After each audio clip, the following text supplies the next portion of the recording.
LinkedIn presents. The choice to persevere, to hold on to hope, and to keep moving forward is always within our grasp. By choosing to never quit, we honor the struggles of those who came before us and pave the way for those who will follow. In every challenge lies an opportunity for growth. Every setback is a setup for a comeback. Hi, it's Thursday. I'm Michael Kovnat, and this is the Next Big Idea Daily. Be sure to follow the show to get new episodes and leave us a rating or review in your podcast player. So, are you into golf? I don't play myself, but it is an extremely popular sport in America, with tens of millions of people hitting the course every year, even if it still has a reputation as a game for the elite. That reputation certainly didn't scare off Jimmie James, who developed a love for golf after growing up poor in the Jim Crow South and rising to become a top executive at ExxonMobil. After retirement, Jimmie set himself the audacious goal of playing all 100 of America's top courses in a single year, a quest which gave him the opportunity to reflect on race and class in America. He shares those reflections in the new book, Playing from the Rough, a personal journey through America's 100 greatest golf courses. And he joins us with 5 of his key insights right after this quick break.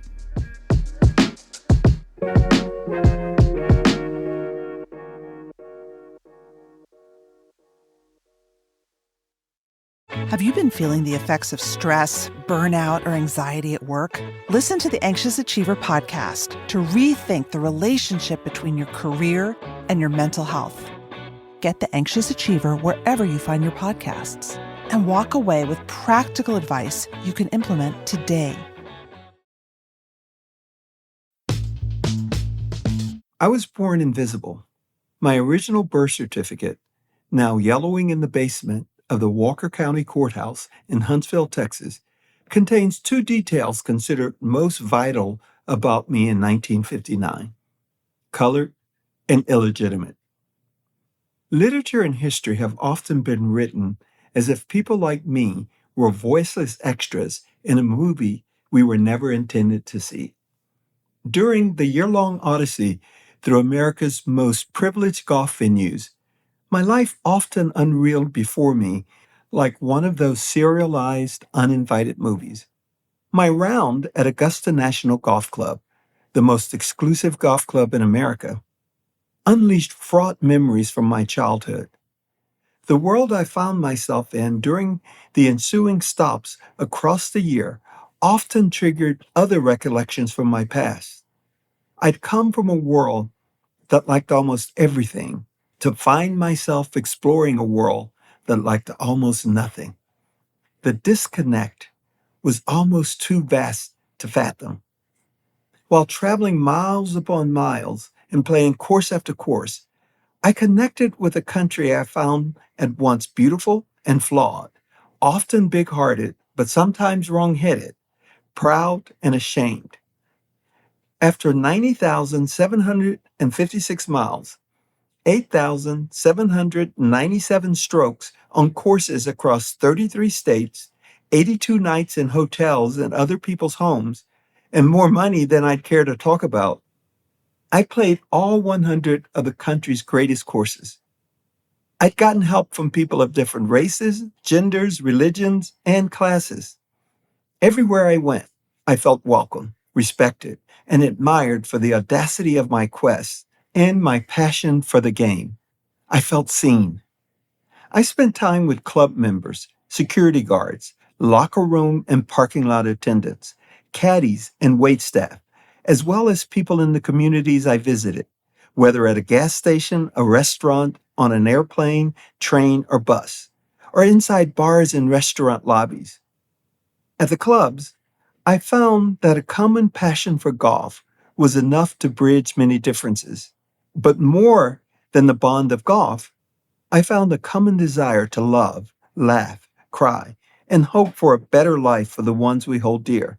These sentiments were no different than the ones I'd filtered out from conversations amid a symphony of voices of people from all walks of life inside a Golden Corral restaurant off Interstate 69 in Evansville, Indiana, on an early spring night.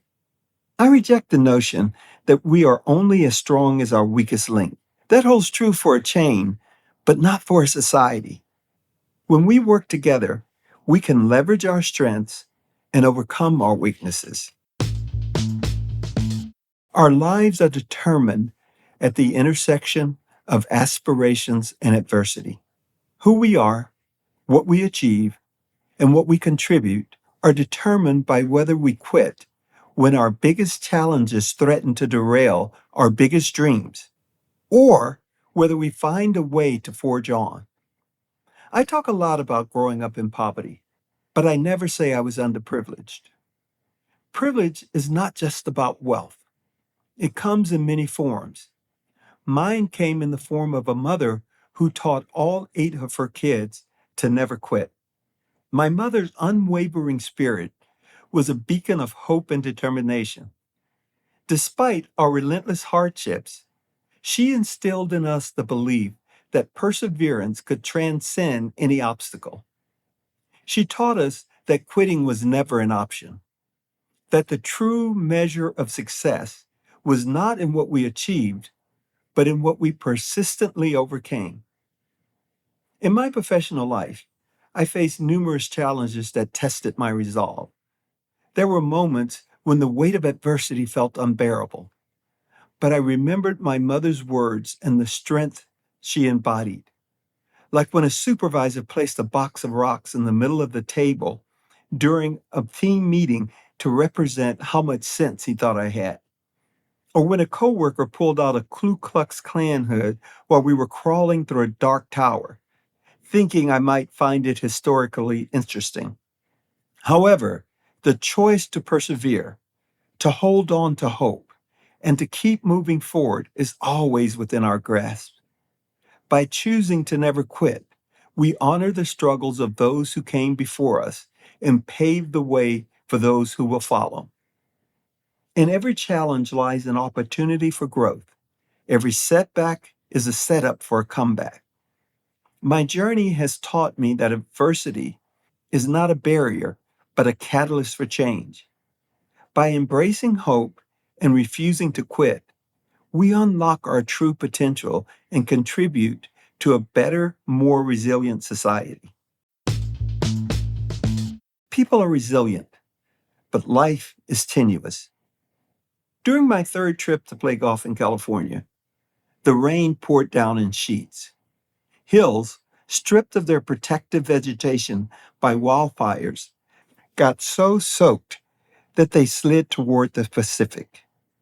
Montecito, the wealthy enclave sandwiched between the foothills of the San Ynez Mountains and the ocean, where I was scheduled to play golf at the Valley Club of Montecito, was hit especially hard.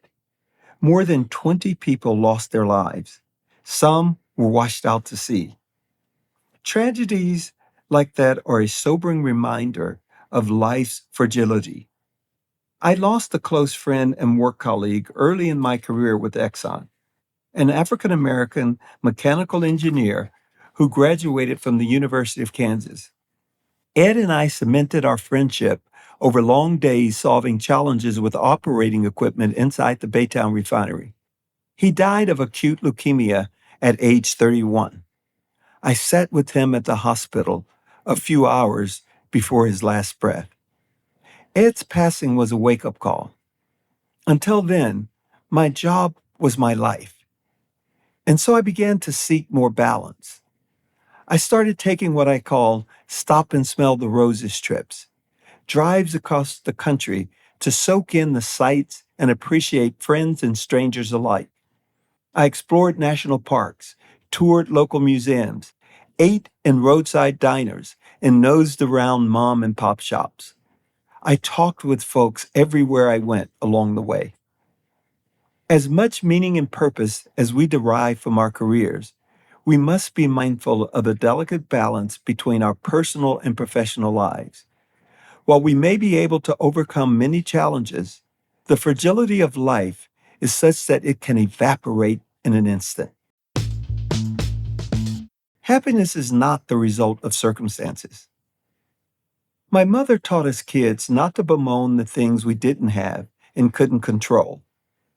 She challenged us to find joy in working to overcome whatever challenges we faced. We were to take life as it came, to play the ball as it lies. My mother believed that when you face your challenges and appreciate what you have, rather than fixating on what you lack, happiness follows. Being poor wasn't fun. Absorbing the blows of my stepfather's fists or his lashes from fan belts, tree branches, and whatever else he could find wasn't fun. Being laughed at and bullied in school wasn't fun. Being evicted from our rat and roach-infested homes wasn't fun. Being immune to hunger pangs wasn't fun. Wearing flip-flops to class because they were the only shoes I could afford wasn't fun. Yet still, I found joy during my childhood, a sense of peace that was exhilarating. I felt it when I let go of my concerns about the things I didn't have and embraced my appreciation for the things I did. Hammering a deformed doll's head with a discarded piece of lumber for a home run, or marching around a dirt road on homemade stilts left me in a state of unexplainable bliss. In moments like those, I found joy. They confirmed my mother's belief that joy can come from one's state of mind rather than one's circumstances. We're all in this together. As the air leaked rapidly from the rear passenger side tire on my oversized rental SUV, I pulled over in the dark and rain on a chilly spring night. When the tow truck driver arrived, I greeted him and shook his hand. Calloused and scarred, it reminded me of my grandfather's, evidence of a life of hard work. Even in the pitch black, his eyes looked weary and tired. "I'm George," he said, his voice gruff and short. I explained that I needed a tire change, not a tow. He stopped dead and frowned. "They told me you needed a tow," he said. "I just drove 50 miles for $10. The tension grew palpable. I was stunned. He'd come out on a miserable night to make what amounted to a couple of dollars an hour. It was less than I spent on a sandwich and a drink for a caddy at the turn. "How much do you get for a tow?" I asked. "20, he answered. On that chilly, rainy night, two contrasting Americas had collided on the side of Interstate 71. George, a white man in his mid-50s who looked older than his years from a lifetime of working with his hands, feeling gut-punched by the thought of making only $10 for changing a tire. And me, a black man traveling across the country, spending tens of thousands of dollars to chase a dream most folks would consider whimsical at best. I told George that my tip would make his trip worthwhile. After he finished changing the tire, I handed him $50. His resentment evaporated as quickly as the air had leaked from my tire. In the dark, he smiled and extended a hard, now gritty hand. In the end, it's not about which America we live in. It's about understanding and respecting both. It's about realizing that we're all in this together. Thank you, Jimmie. All right, everyone, if you got something from today's show, how about giving us a rating or review in your podcast player to help others find it? And remember, if you want to have big ideas like this right in your pocket, head over to the App Store and download our next Big Idea app. I'm Michael Kovnat. See you tomorrow.